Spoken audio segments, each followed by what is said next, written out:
Bienvenidos de nuevo al sitio de la lección divina del domingo 22 del año A. Invocamos la presencia del Espíritu Santo.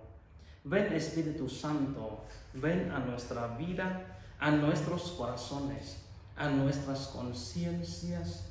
Mueva nuestra inteligencia y nuestra voluntad para entender lo que el Padre quiere decirnos a través de su Hijo Jesús en Cristo. Que tu palabra llegue a toda nuestra vida y se haga vida en nosotros. Amén. Hermano, la lectura de este domingo continuamente del Evangelio de San Mateo, capítulo 16, versículos 21 a 27. Escucharemos. En aquel tiempo comenzó Jesús a anunciar a sus discípulos que tenía que ir a Jerusalén para padecer allí mucho de parte de los ancianos, de los sumos sacerdotes y de los escribas, que tenía que ser condenado a muerte y resucitar al tercer día.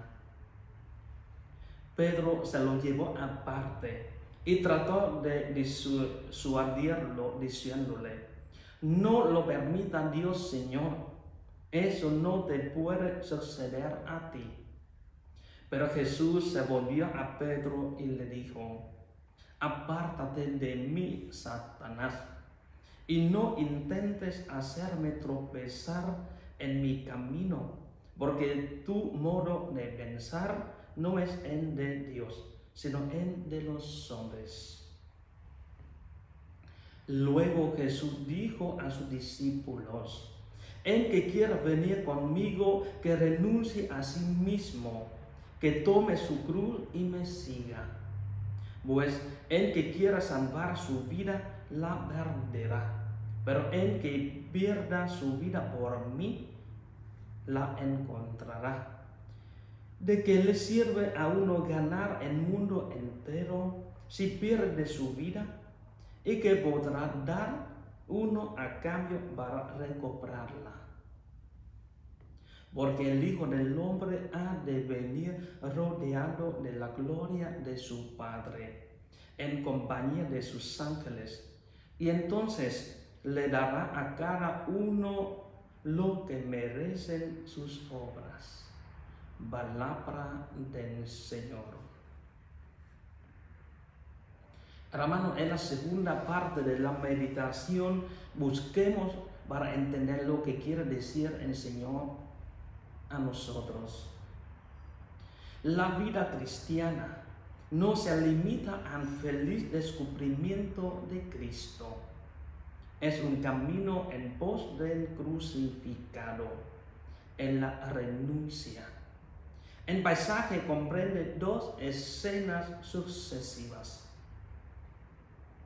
La primera parte de los versículos 21 a 23, Jesús anuncia por primera vez su muerte y resurrección a los que acaban de reconocerlo como Cristo.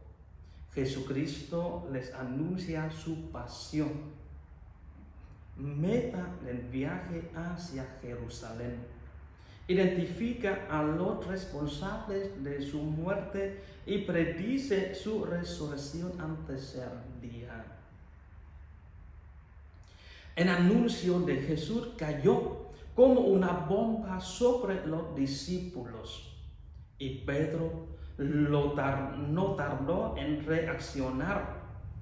Jesús era en Cristo, sí, pero no en siervo sufriente, según pensaba Pedro. El discípulo reprende a su maestro. Pretende saber mejor lo que era la voluntad de Dios. Pedro dijo literalmente: sea propicio o favorable a ti. Pero se entiende que Pedro está implorando en favor de Dios sobre Jesús, o que Jesús misma sea misericordioso consigo mismo. Pedro exclama literalmente, no será a ti esto. Es una expresión fuerte con doble negación. Quizá Pedro estaba comprometiéndose a defender a Jesús ante los enemigos. En todo caso, no podía admitir la idea del sufrimiento y muerte de su maestro. Así, en el domingo pasado, Pedro era una piedra de bendición, pero ahora una piedra de tropiezo. En vez de pensar según la voluntad de Dios, bajo la influencia del Espíritu Santo, estaba pensando como los hombres carnales o incrédulos piensan. Tan actitud falible dista mucho de la supuesta infalibilidad atribuida a Pedro y sus sucesores papales. En la segunda parte, versículos 24 al 27, Jesús vuelve con sus discípulos indicando las condiciones para seguir a Él, para una breve lección sobre la iglesia. El discurso se articula así. Primero, pretender seguir a Jesús es aceptar la cruz, la renuncia. El camino de la cruz sería un principio de renuncia de sí mismo. No se trata de renunciar a una o dos cosas, por más importantes que sean, sino la renuncia a las demandas egoístas de la vida. Cristo presenta el único camino para descubrir el verdadero ser y la verdadera libertad de la personalidad. Segunda, en efecto, ponerse a sí mismo como el centro de todo es perder la vida. El que decide seguir en pos de Jesús descubrirá la vida en toda su plenitud, la vida cristocéntrica. El término griego bruské se refiere a la totalidad de la vida física y espiritual. En el primer caso, el énfasis está sobre la vida terrenal, pero en el siguiente sobre el destino del alma en el juicio final. Tercera, al final, el Hijo del Hombre juzgará a aquel que revela el camino de la cruz y lo sigue él mismo y recibe del Padre la tarea de evaluar la praxis de cada cual. En un sentido real, Jesús triunfó y trajo juicio sobre el pecado del hombre en su muerte y resurrección. Este evento sería el cumplimiento más natural a la profecía. En la destrucción de Jerusalén, el Hijo del Hombre vino también en juicio sobre una nación rebelde. El destino final de cada uno se establece de acuerdo a su respuesta, sí o no, ante Jesús como Hijo de Dios y Salvador del mundo. En cambio, las recompensas se establecen de acuerdo con las obras de cada uno, muchas o pocas, buenas o malas. Así llegaremos al momento de la contemplación para entender qué quiere decir Dios a nosotros en este momento ahora.